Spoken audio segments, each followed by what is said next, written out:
Now, when it comes to this generation of consoles, it really looks like we're really in a weird state. When you look back at the beginning of this life cycle for these consoles, like Microsoft and Nintendo were really starting off on the wrong foot when it comes to this generation of consoles. You have Microsoft really primarily focusing on like the entertainment side of video games, and you guys know most people who buy consoles are more interested in the gaming side of a console. That's really the reason you want to buy these consoles. You don't want to buy these for like a TV set-top box or like a streaming box. You primarily buy these to play games, and Microsoft did not focus on that when they first announced the Xbox One. That's actually why they primarily called it the Xbox One. It was supposed to be this one entertainment device that pretty much connected your cable box to the Xbox One, and then it pretty much connected everything you do on your TV into one box. They focused way too much on that, and gamers weren't having that at all. And then when it comes to Nintendo was pretty much failing when it comes to the Wii U, and not a lot of people were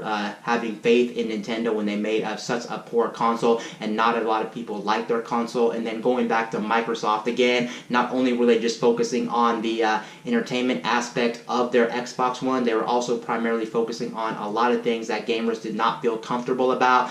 Like, for instance, they were talking about how the Kinect could be spying on you and how you had to have the Kinect connected all the time. And then on top of that, they talked about how some of their games could have DMR. They're really for DMR, and DMR protection is not good. That means you can't sell used games, or games are going to be locked to your console. There's going to be protection on the games. And then Sony came out and laughed at Microsoft and said, hey, look, you can still buy brand new games and then sell these games to like places, or give these games to your friends as used copies. Games are still going to work the same way they worked before. Lo and behold, everything Microsoft pretty much said about the Xbox One at launch, or when they first announced the system, they pretty much did a whole 180 on what they said. Now when you look at Microsoft and Nintendo are pretty much on the right foot when it comes to gaming. People understand those brands. Microsoft is really for the gamers now. They're not so focused on the whole entertainment aspect of their Xbox. And then Nintendo, of course, with the Nintendo Switch, they really got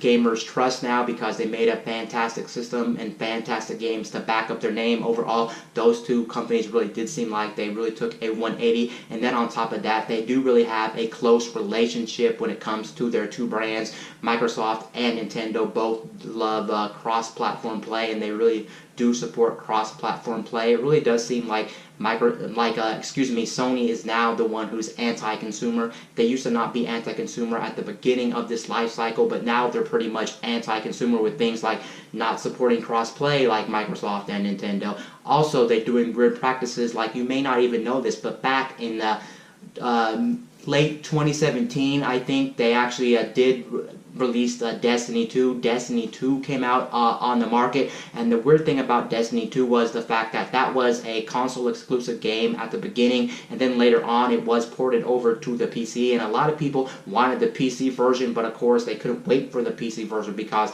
the console version was out first, and they wanted to play the game as soon as possible. So what do people do? They like wasting money, of course, so they bought the console versions of that game, and then later on they bought the PC version, because as you guys know, the best way to play games without a doubt is still playing on the PC. You get better performance when it comes to fidelity of a game. You also get better frame rates on a game, yada yada yada. But basically people had to buy two versions because they just couldn't wait to play the game long enough. But basically, what does Sony do? Sony is pretty much anti-consumer in this, right? Because what did Sony do? Sony pretty much did not allow any person that has the console version of Destiny 2 to transfer their character over to the PC version of the game, and that's very anti-consumer. And the thing that makes this much more mind-blowing than you may not even realize was the fact that they were even blocking people on the competitor's console, the Xbox. So if you were on the Xbox and you wanted to transfer over your character over to the PC because you bought the Xbox version first and you wanted to upgrade to the PC version, well, I'm sorry, you're not allowed to do it, because apparently Sony had some rights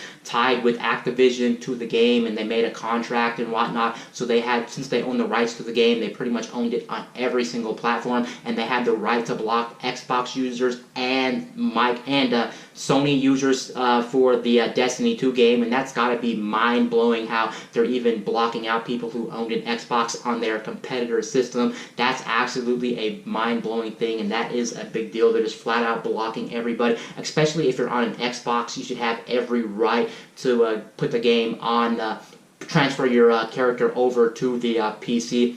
I mean, it's not so overwhelming when it comes to Sony, because Sony does own the PS4, but even so, they still shouldn't be blocking people on the PS4 platform who want to transfer over their character to the PC version. That pretty much meant that everybody who wanted to upgrade to the game pretty much had to start the game over from scratch. So pretty much basically what I'm saying is Sony really does seem like they're still really anti-consumer when it comes to the gaming industry in a lot of ways. They still don't really fully support crossplay, and on top of that, they're doing really bad tactics like blocking people's profiles on Destiny 2, and you can't transfer it. What's going on with Sony? Sony started out on a good foot when it comes to this generation, but now at the end of the generation, they're really off on a sour foot. It's funny how Microsoft and Nintendo started off this console generation really poorly, but now looking almost at the end of the console generation, people really do have faith in things like Microsoft and Nintendo.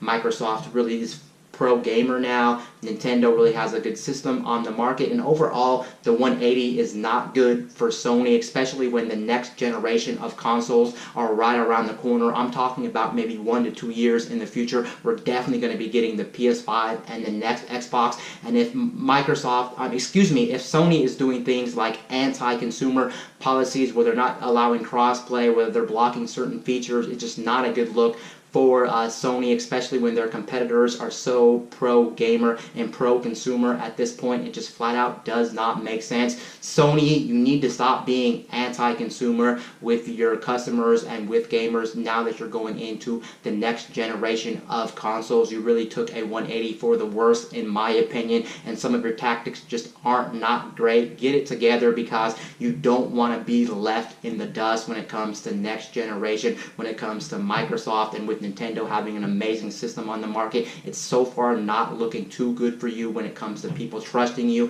and the tactics you've been doing for the gamers. Anyway, guys, this is Wayne from My Tech News, signing out.